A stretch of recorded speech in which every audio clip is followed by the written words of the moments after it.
New criminal law के आने से पहले अगर कोई खाने पीने के सामान में कोई भी मिलावट करके उसे बेचता था तो 2006 के food safety and standard act के सेक्शन 59 के तहत ऐसे इंसान को उम्र कैद तक की सजा थी, प्लस कोर्ट उस पर 10 लाख से ज़्यादा तक का फाइन भी लगा सकती थी। लेकिन 1 जुलाई 2024 को न्यू क्रिमिनल लॉ भारतीय न्याय संहिता लागू हो चुका है, जिसके सेक्शन 275 के तहत अगर अब कोई इंसान खाने पीने के सामान में मिलावट करता है, और मिलावट तो क्या उसमें जहर भी मिला के उसे बेच देता है, तो मैक्सिमम पनिशमेंट है 5,000 रुपये या फिर 6 महीने की जेल या फिर दोनों।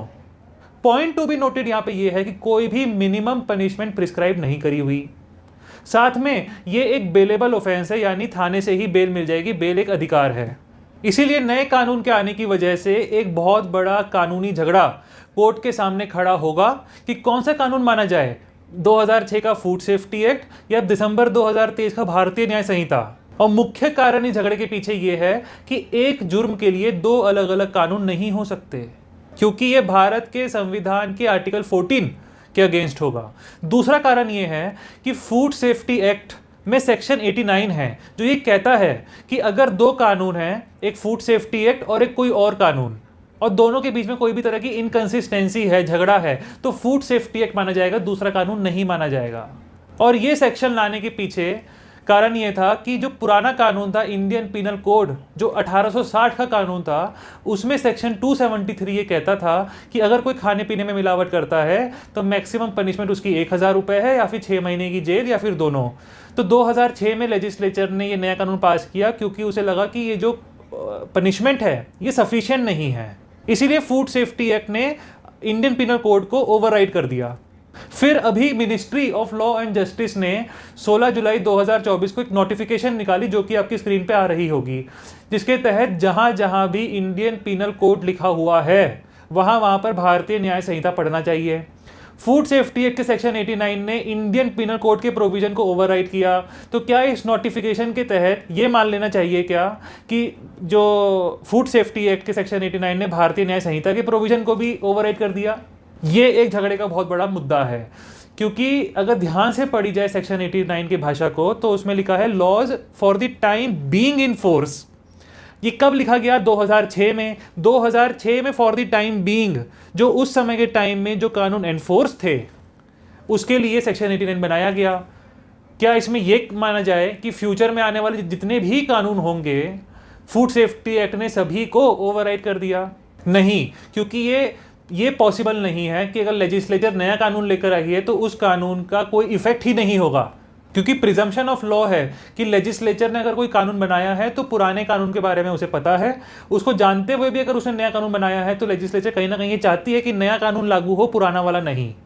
दूसरी बात, सुप्रीम कोर्ट की एक रूलिंग है 2015 की, उपेंद्र प्रधान वर्सेस स्टेट ऑफ ओडिशा, जिसमें कहा गया है कि अगर लॉ को अप्लाई करने के बाद 2 पॉसिबल व्यूज हैं, तो उनमें से वो वाला व्यू जो कि एक्यूज्ड के फेवर में है वो माना जाएगा।